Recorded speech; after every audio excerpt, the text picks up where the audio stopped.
Bienvenue dans ce nouvel épisode de Raconte-moi les mobilités, le podcast par Cara qui vous invite à réfléchir sur les mutations des systèmes de transport d'aujourd'hui et de demain.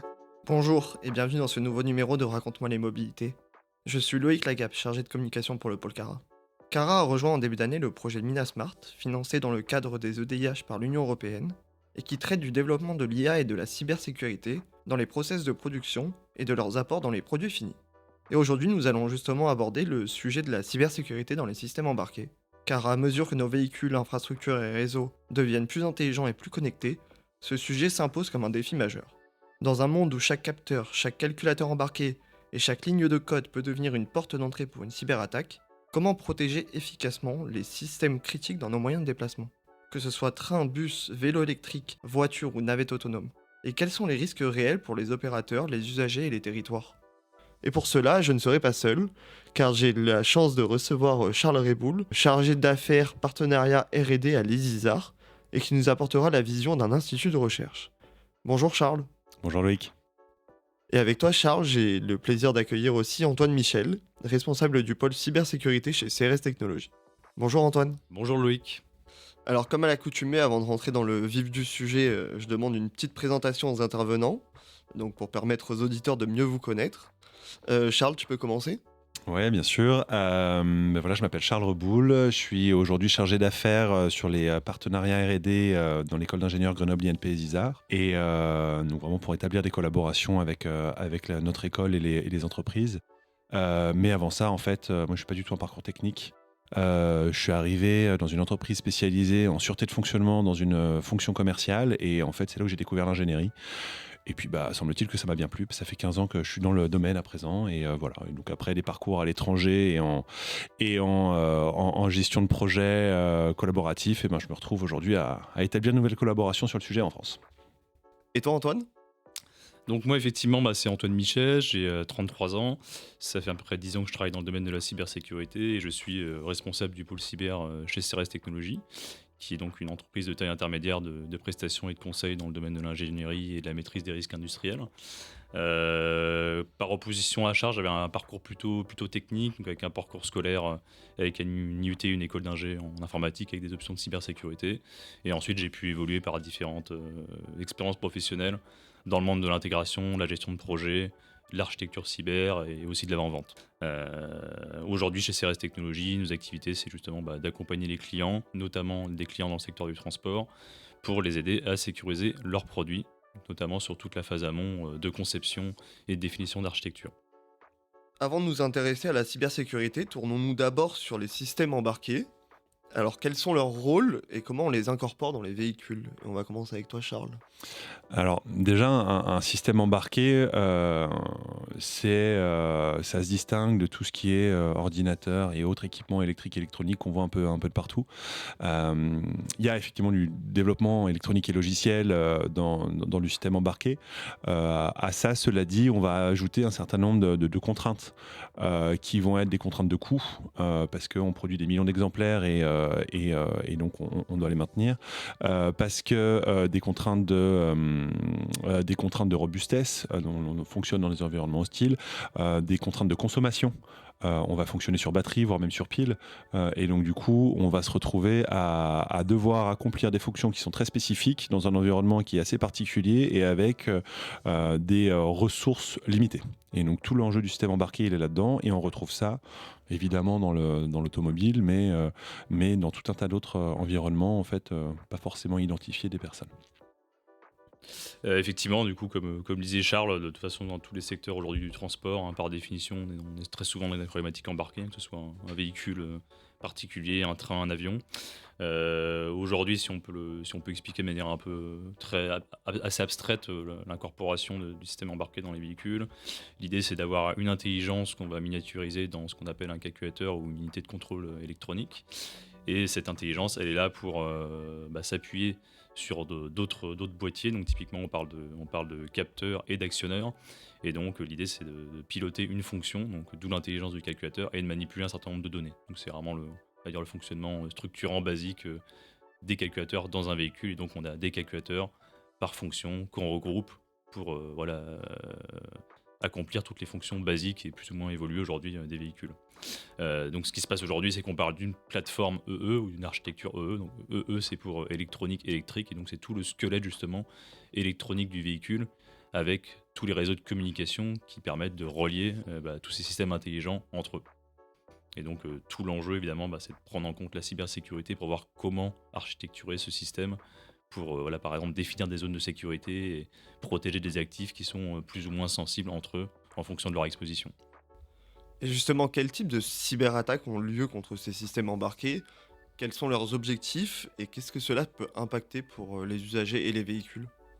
Du côté des objectifs, en fait, il va y en avoir plusieurs. Pour les personnes qui ne sont pas forcément familières en fait, à la cybersécurité, on imagine tout de suite l'attaquant, suite à capuche, qui va aller détruire une centrale nucléaire.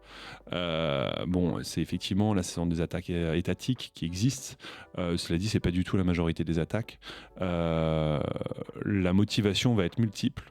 Du côté des attaquants, ça peut être tout simplement le vol de l'objet, donc en l'occurrence si c'est une voiture, réussir à voler la voiture, mais ça peut être d'atteindre à la notoriété de la marque. Ça veut dire que si demain vous avez une info, je sais qu'il y avait ça avait été étudié, mais par exemple de réussir à faire, je sais pas, tourner le chauffage ou la climatisation de tout un modèle de véhicule électrique, et que le lendemain matin tout le monde apprend que en fait les batteries sont à plat parce qu'en fait le système a tourné toute la nuit alors qu'il n'était pas censé. Finalement il n'y a pas du tout d'enjeu sur la sécurité, mais par contre la marque elle prend un sacré coup. Ça peut être le vol de données aussi, parce que les données quelles qu'elles soient sur l'usager, sur son fonctionnement, sur la propriété intellectuelle de l'entreprise, du véhicule, tout ça sont des données qui sont critiques et potentiellement atteignables. Donc voilà, la motivation va être vraiment multiple, et évidemment on peut, je ne sais pas si je l'ai mentionné tout à l'heure, mais évidemment aussi atteindre à la sécurité physique des personnes, que ce soit de l'usager du véhicule ou de son environnement. Donc par exemple détourner une trajectoire par une attaque GPS, on pourrait tout à fait atteindre à l'intégrité physique de la personne dans le véhicule et des personnes alentours. Et on peut aussi ajouter d'ailleurs l'exemple simplement du particulier qui a envie de désactiver, de profiter d'options qui sont incluses par défaut dans le véhicule, mais bridées électroniquement, comme c'est de plus en plus le cas dans les véhicules proposés par toutes les marques aujourd'hui, notamment Tesla, mais pas que Tesla bien évidemment. Sinon, comme justement le disait Charles, il y a pas mal d'attaques plus ou moins récentes qui permettent d'illustrer ce qui a été introduit, donc le fait qu'on peut agir sur le véhicule pour nuire soit à l'intégrité de l'utilisateur, si c'était vraiment réellement fait par un attaquant dans la vie réelle, ou soit pour nuire à une image de marque. Donc on connaît assez tous sensibilisés à une attaque qui s'est produite en 2014, qui était faite par des chercheurs qui visaient une Jeep Cherokee. Cette attaque elle a été très médiatisée parce que c'était la première fois qu'on pouvait à distance prendre la main sur un ou plusieurs véhicules en même temps, surtout plusieurs véhicules en même temps, et pour faire des choses assez significatives. Donc notamment ce qu'ils pouvaient faire, c'était agir sur le système multimédia, donc pour par exemple générer une explosion sonore, c'est-à-dire mettre le volume très fort d'un coup dans le véhicule pendant que l'utilisateur conduit. Mais ils pouvaient aussi activer les essuie-glaces, et plus grave, en allant plus loin dans leur attaque, ils pouvaient aussi agir sur le moteur ou sur la direction dans certaines conditions données, donc de vitesse et ce genre de choses là. Et donc pour ce faire, ils ont justement exploité une chaîne de vulnérabilité assez complexe qui peuvent se trouver à tous les niveaux dans le véhicule, mais aussi hors du véhicule. Donc là c'était l'exemple, ils avaient réussi à exploiter une vulnérabilité sur les opérateurs mobiles pour pouvoir se connecter au véhicule, d'abord via le réseau, et ensuite rentrer sur le système multimédia du véhicule et aller encore plus loin dans le véhicule pour accéder aux fonctions sensibles du véhicule, et justement pouvoir contrôler le freinage et compagnie. Et justement, la cybersécurité, comment vous la traitez à l'ESISAR ? D'un point de vue académique, en fait, la cybersécurité va se traiter de plein de manières différentes. Donc pour une remise en contexte, donc l'ESISAR, c'est une école du groupe Grenoble INP qui est spécialisée en système embarqué depuis une trentaine d'années maintenant. Ça veut dire que très concrètement, l'ESISAR, on va former des élèves ingénieurs sur tous les enjeux de l'embarqué, en gros en partant du capteur et en allant jusqu'au cloud, avec toutes les particularités qu'il va y avoir à l'intérieur, donc la radiofréquence pour la communication, etc. Et notamment les enjeux de sûreté et de sécurité. Et donc pour la sécurité, donc cybersécurité, on va déjà travailler sur la formation des élèves ingénieurs en appuyant le bagage, l'expertise de cybersécurité sur la dimension d'ingénieur système. Donc ça, c'est important. C'est-à-dire qu'on ne fait pas de la cybersécurité hors sol, décroché, voilà, on travaille exclusivement sur la cybersécurité. On raccroche ça déjà sur les bases même du système embarqué. Donc ça, c'est un point qui est important pour une cohérence entre les enjeux du système embarqué et finalement leur sécurisation. On travaille aussi d'un point de vue académique sur l'attractivité de la filière. On a tous eu vent de la difficulté à recruter des spécialistes en fait sur la thématique, et donc on travaille sur l'attractivité de la filière, notamment avec un événement. C'est pas le seul, c'est pas la seule action qu'on mène, mais cet événement-là est assez représentatif. C'est un événement qui s'appelle CISO, Cyber Security Awareness Week, et en fait c'est un événement qui est dédié à la cybersécurité, notamment avec un gros volet embarqué, qui a été lancé par la NYU, donc l'université de New York, il y a une bonne vingtaine d'années maintenant.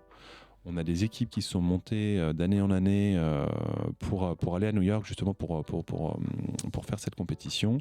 Et en fait, à force de bien s'y placer, quand la NYU a voulu ouvrir des hubs à travers le monde, on a assez naturellement accueilli le hub Europe. Et donc on reçoit plusieurs centaines de personnes chaque année au mois de novembre pour cette compétition académique où il y a à la fois des laboratoires de recherche qui participent au jury, des industriels qui participent au jury, donc des industriels qui sont assez avancés sur les thématiques de cybersécurité.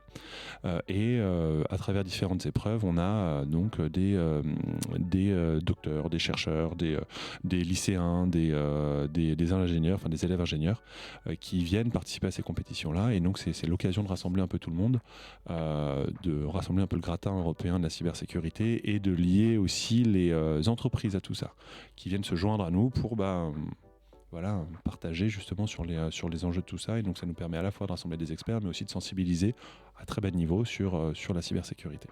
Là, on est hors activité académique recherche, qu'on va plus retrouver cette fois-ci sur le sujet. Il y a un laboratoire de recherche qui s'appelle le L6, laboratoire de conception et d'intégration des systèmes, où il y a 3 équipes de recherche qui sont dédiées, donc l'une à la radiofréquence, l'autre à la conception et modélisation de systèmes complexes, et la dernière qui est dédiée à la sûreté et à la sécurité. Et donc en gros, qui vont développer des projets de recherche à travers des consortiums, des thèses, etc. Et des thématiques qui sont poussées vraiment à la fois sur de la sécurité au niveau des composants que sur la sécurité au niveau du système. Pour illustrer, on a eu des sujets de recherche autour de la cohabitation, la cohérence en gros entre sûreté et sécurité. Donc en gros, pour les acteurs de l'automobile, ce sera l'ISO 26262 et l'ISO 21434. Et comment on fait justement, donc là c'était plus de la recherche au niveau méthodologique, comment est-ce que je fais pour réussir à cocher entre guillemets les 2 cases en même temps, ou inversement, est-ce que je vois des incohérences qu'il va y avoir, en gros si je demande de la sécurité d'un côté, est-ce que je suis capable d'avoir de la sûreté. Dans le véhicule, donc on a besoin d'informations en temps réel, imaginons que j'envoie une information de freinage, la sûreté voudrait donc qu'on ait l'information immédiatement, la sécurité voudrait qu'avant d'envoyer la consigne, on s'assure de son intégrité, ce qui veut dire qu'on n'est plus dans du temps réel. Et donc on va trouver des manières de faire en sorte que ça cohabite, par exemple en ajoutant des sondes qui vont en gros s'assurer, je grossis le trait évidemment, mais qu'en gros certains patterns soient retrouvés, qui disent ok, on est dans un fonctionnement cohérent et donc du coup on ne va pas bloquer le processus. Et si inversement on voit qu'on est sur des fonctionnements qui ne sont pas cohérents, dans ce cas-là la sécurité prend le dessus sur la sûreté et puis va potentiellement bloquer des messages. Donc c'est ce genre d'actions-là qui sont menées avec d'autres actions qui sont bien plus complexes. Et quel type de normes et de réglementations existent aujourd'hui pour les systèmes embarqués ? Alors aujourd'hui, le corpus de réglementation et de normes est assez important et ne fait que s'étendre avec le temps. Donc ce qu'il faut bien comprendre, c'est qu'en fait, il y a différentes réglementations et différentes normes, et surtout que leur objet d'application n'est pas le même. Donc on va distinguer des réglementations et des normes qui ont plutôt visé à s'appliquer à des objets technologiques, d'autres plutôt qui ont des visées industrielles, d'autres qui ont plutôt des visées régionales. Donc si on prend l'embarqué, on peut avoir quand même un lien avec le côté technologique justement. Donc on a par exemple deux directives réglementation qu'on peut citer, donc par exemple la directive RED, donc Radio Equipment Directive, donc qui s'applique du coup aux équipements radioélectriques et qui s'accompagne d'une norme de cybersécurité, donc qui est l'EN 18031 par exemple. Donc elle a vraiment visé, on va dire spécifiquement cette technologie. Ensuite, si on prend maintenant par exemple une approche plus sectorielle, si on prend le secteur automobile, on a la réglementation R155 qui est dictée par l'UNECE. Donc qui, elle, du coup, s'applique aux acteurs automobiles, notamment aux constructeurs automobiles dans la région économique concernée, donc majoritairement l'Europe. On va aussi trouver d'autres réglementations, une qui fait beaucoup de bruit parce qu'elle concerne énormément d'acteurs, par exemple c'est le CRA, donc pour Cyber Resilience Act, et donc celle-ci elle va concerner plus ou moins tous les produits de manière large qui comportent du logiciel et qui ont une connexion directe ou indirecte, donc c'est très très large et ça s'applique à tout le marché européen. Et on a encore aussi d'autres réglementations et normes, donc par exemple on a des réglementations plus anciennes, plus larges, qui ne s'appliquent pas forcément à des produits directement, mais plutôt à des acteurs. Donc par exemple en France, on avait la loi de programmation militaire qui s'est enrichie d'un corpus cyber justement en 2013 pour encadrer les acteurs les plus critiques pour la santé sécuritaire et économique du pays, qui a été ensuite complété par une directive européenne, donc qui est le NIS pour Network Information Security, donc qui est transposé en loi nationale, qui pareil s'attelle à encadrer des acteurs qui sont sensibles. Et ensuite on a le NIS 2, donc plus récemment, donc toujours en cours de transposition à ma connaissance, qui elle va encore encadrer encore plus d'acteurs dans l'Europe et notamment en France, donc sensibles et plus ou moins sensibles. Donc en fait petit à petit, la vision, on voit bien que la tendance elle est à encadrer de plus en plus d'acteurs dans le marché, en fait tous confondus. Simplement on a des orientations différentes qui visent à être complémentaires mais qui évidemment vont se recouper.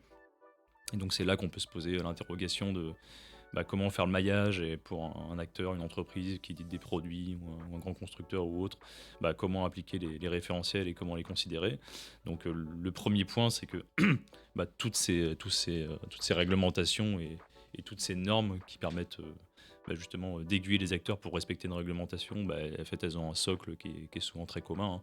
La cybersécurité n'est pas un sujet nouveau, ça fait quand même maintenant une bonne vingtaine d'années que le sujet est bien connu, et donc la compétence et la maturité sur les actions à mettre en place, elle s'est aussi développée au fur et à mesure du temps. Donc aujourd'hui on a des corpus qui sont tous en fait assez complets, assez homogènes et qui se recoupent. Il faut savoir aussi que dans ce corpus réglementaire, il y a des réglementations qui justement sont prévues pour s'exclure les unes des autres. Donc par exemple le CRA auquel je faisais référence exclut son application au secteur automobile parce que ce secteur automobile est déjà concerné directement par une réglementation qui couvre la cybersécurité. Donc pour le périmètre concerné pour un acteur automobile, il ne va pas avoir besoin de prendre en considération le CRA. Par contre, peut-être que pour certaines de ses activités précises, il devra quand même considérer le CRA. Mais en tout cas, on a des mécanismes d'exclusion qui sont prévus pour éviter d'avoir un inventaire gigantesque de référentiels à considérer. Ensuite, quels sont les enjeux stratégiques? Parce que c'est quand même la question forcément que se posent les entreprises. C'est évidemment pour le bien collectif, c'est d'apporter de la sécurité à tout le monde. Ça, c'est assez implicite et évident. Ensuite, l'objectif pour les entreprises, c'est de prendre évidemment en considération la sécurité, et puis c'est de ne pas tomber sous le coup des punitions du coup, qui seraient associées à ces réglementations, donc qui sont de deux ordres. Donc la punition assez évidente, c'est une punition d'ordre économique. Donc on va imputer par exemple un pourcentage du chiffre d'affaires ou une valeur absolue maximum. Donc la plupart des corpus réglementaires, par exemple le NIS 2 et le CRA, fixent ce genre de modalité. Donc par exemple 3-4% du chiffre d'affaires ou plusieurs millions d'euros, donc ça dépend des acteurs et des réglementations. Ensuite, on a aussi des sanctions pénales qui peuvent empêcher une activité d'être exercée pendant une durée donnée, voire définitivement, en fonction évidemment de l'élément qui n'a pas été respecté. Et par rapport à justement ces normes, que conseillez-vous aux entreprises? Alors, par rapport à ça, du coup, le premier volet, effectivement, ce qu'on a compris de ce qui s'est dit précédemment, c'est que l'entreprise elle doit d'abord prendre conscience et comprendre en quoi elle est concernée et dans quelle mesure elle est concernée. Donc, ce qui est assez important assez rapidement, c'est de comprendre que l'entreprise elle va être concernée de manière générale et jamais de manière isolée sur une de ses activités, type le produit que j'ai dit, parce que c'est forcément la première chose que voit l'entreprise. Par contre, évidemment, comme j'ai dit, les corpus sont matures maintenant quand même. Pour une entreprise peu mature, on va pas forcément devoir tout de suite être conforme sur tous les volets et avec un niveau de maturité poussé. On s'imagine bien que c'est impossible et que ça contracte très, très fortement l'activité de beaucoup d'entreprises jeunes du secteur. Donc l'idée, c'est de s'adapter progressivement et donc d'identifier des priorités. Donc l'idée, c'est de pouvoir justement se faire accompagner pour d'une part être sensibilisé sur les réglementations et les normes à considérer déjà, et pouvoir évaluer les impacts selon le périmètre de l'entreprise.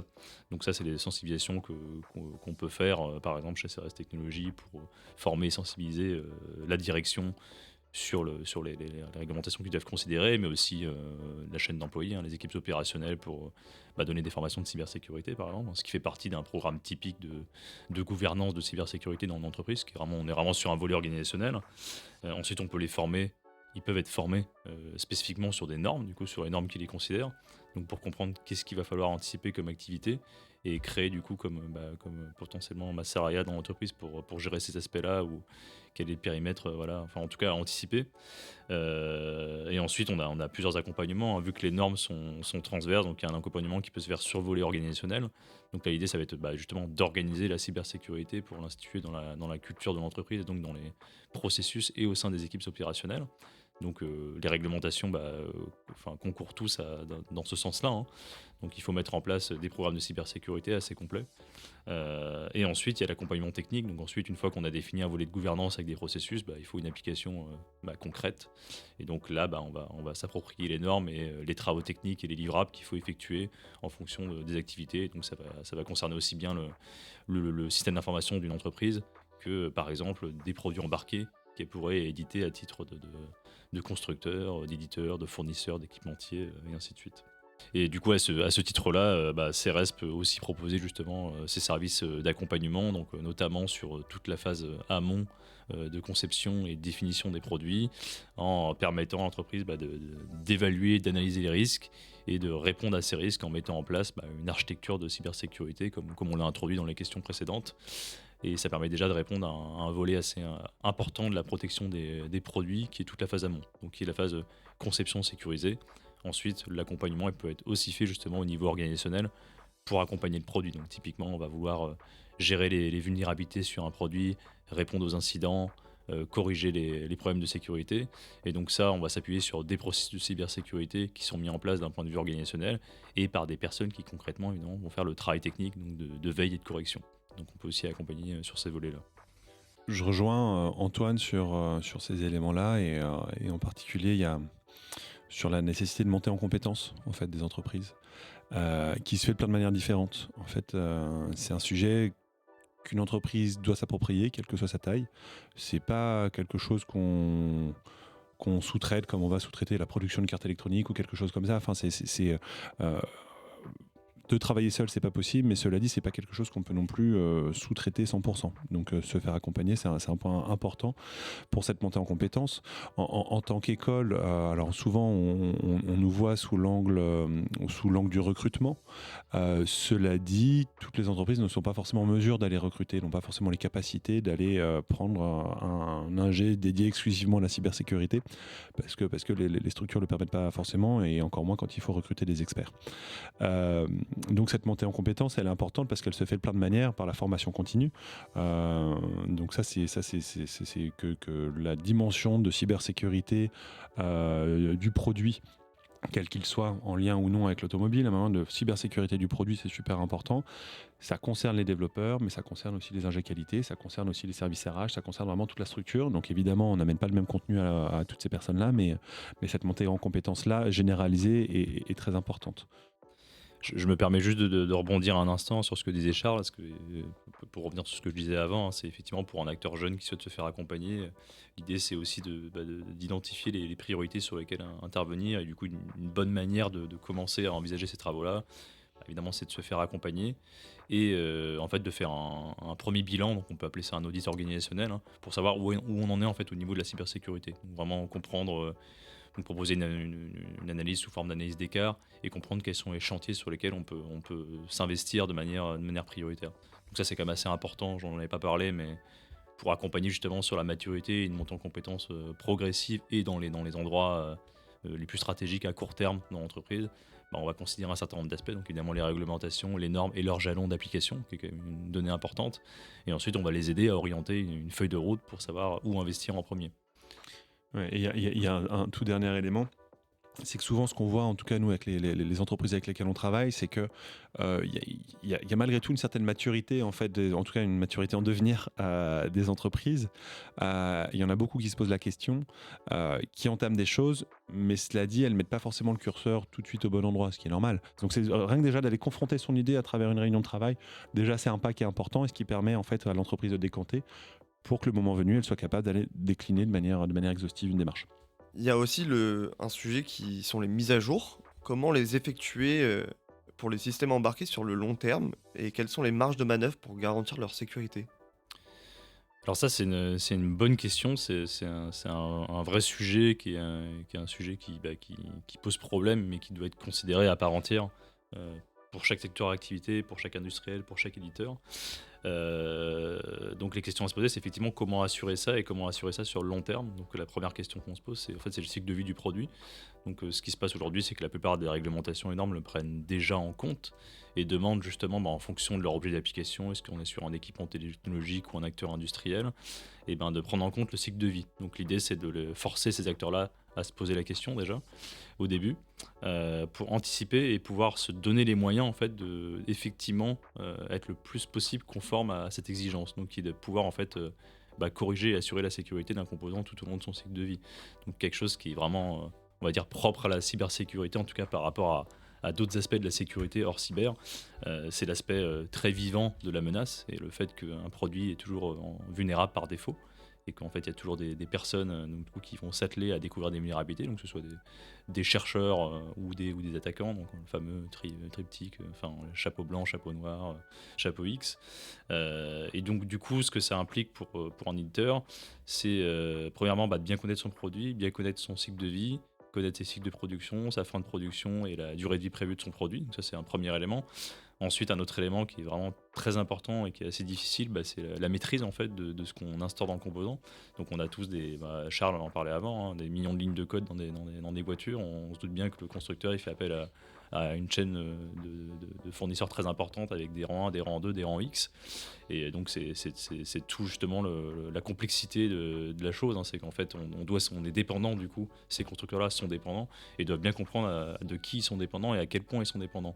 Donc ça veut dire qu'il faut gérer ses fournisseurs, donc c'est quelque chose qui est très présent dans toutes les normes de cybersécurité. Il y a vraiment toujours un volet dédié à la gestion de ses fournisseurs parce que justement il faut prendre en compte ces dépendances pour rapidement se rendre compte avec qui on peut travailler et quelles exigences on va pousser en amont pour pouvoir effectivement les identifier et les sélectionner pour travailler avec eux.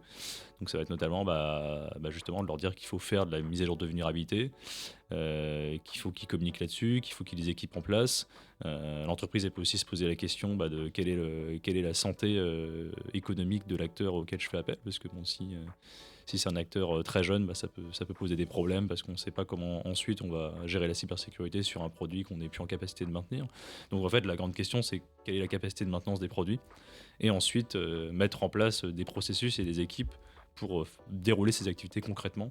Donc les processus, c'est se dire on va faire de la veille, donc on doit avoir une maîtrise sur ce qu'on embarque dans nos composants. Donc c'est là où il y a le lien fort avec le fournisseur, mais aussi avec les activités de développement interne éventuellement. Donc quels sont tous les composants matériels et notamment logiciels qu'on va embarquer. Et ensuite avoir une activité vraiment dédiée de suivi et de gestion de vulnérabilité. Donc ça permet de détecter les problèmes, d'identifier un contexte de mise en place concrète, par exemple d'attaque qui exploiterait une vulnérabilité, et ensuite de donner les moyens de la corriger. Donc il y a aussi tout ce volet-là, est-ce que je peux mettre à jour l'équipement que je déploie et puis comment je mets à jour.